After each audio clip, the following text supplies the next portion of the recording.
Ce jour, nous accueillerons, comme tous les ans, le mois de l'adoration, de la patience, du repentir et du rappel, le mois sacré de Ramadan.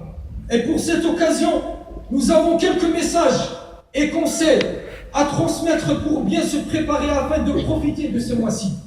Le premier message, à toi, serviteur d'Allah, si Allah te permet d'atteindre ce mois-ci et de reconnaître ce grand bienfait qu'Allah tabaraka wa ta'ala t'offre, et dont beaucoup de gens en sont privés de par la mort, alors tu dois remercier ton Seigneur pour tout cela et pour la bonne santé aussi qu'il t'a offert pour accomplir le jeûne du Ramadan. Sachez qu'il y a beaucoup de gens aussi qui ne peuvent pas jeûner à cause de leur maladie. Le deuxième conseil, chers frères et sœurs, est d'avoir l'intention sincère, dès maintenant, de faire plus d'efforts dans l'adoration et d'avoir une meilleure relation avec Allah Jalla Jalaluhu. Car si une personne qui a eu la bonne intention de bien profiter de ce mois béni et qui n'arrive pas par décès ou maladie, sera récompensé pour chaque adoration qu'il a eu l'intention d'accomplir.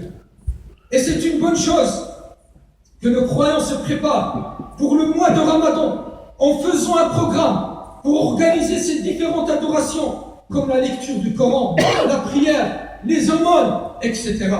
Et non pas comme certaines personnes qui dès maintenant se préparent à occuper leur temps par des choses qui sont non bénéfiques ou des choses non bénéfiques. L'essentiel pour eux, c'est de passer leur temps en regardant la télé, les matchs, rester avec des amis, passer des heures et des heures avec des amis, en parlant de n'importe quoi, ou encore dormir la journée. Et concernant les femmes, la plupart d'entre elles ne pensent qu'aux différents plats qu'elles doivent préparer pendant le Ramadan. Elles consacrent une grande partie de leur journée dans la cuisine, au lieu de profiter de leur temps par des adorations. Le troisième conseil aux jeûneurs est de profiter des leçons de mois de Ramadan.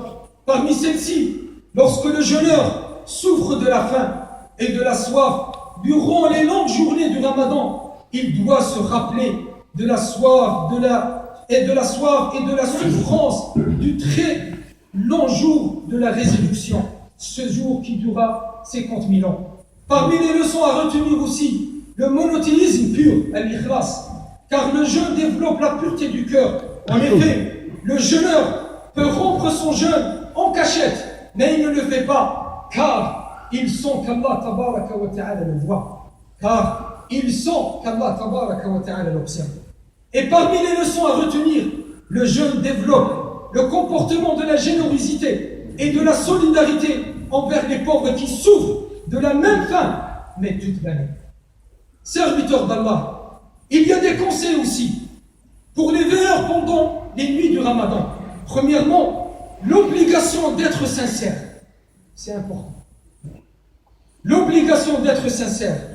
Alors, quand tu sors de chez toi le soir pour veiller les nuits de Ramadan, ne sors que pour une seule intention, satisfaire Allah Jalla Jalla. Pas pour créer des problèmes à la mosquée. Voilà l'IA pour se montrer aux gens. Et moi, masha'Allah, comme vous faites à Tarawih, moi aussi je fais Tarawih.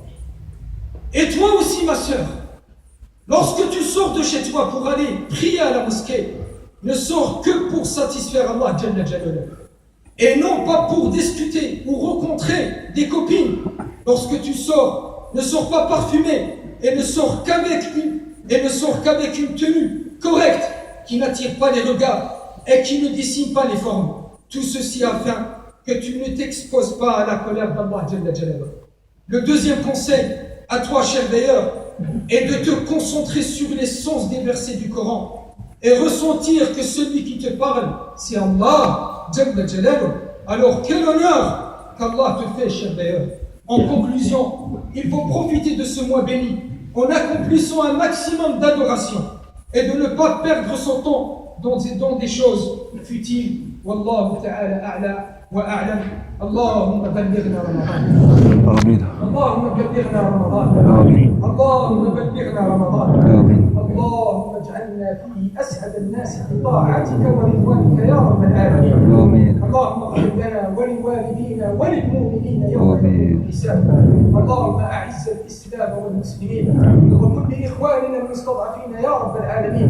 اللهم كن لإخواننا في سوريا وفي فلسطين وفي سائر البقاع يا إله الأولين والآخرين. ربنا آتنا في الدنيا حسنة وفي الآخرة حسنة وقنا عذاب النار. آمين والحمد لله رب العالمين.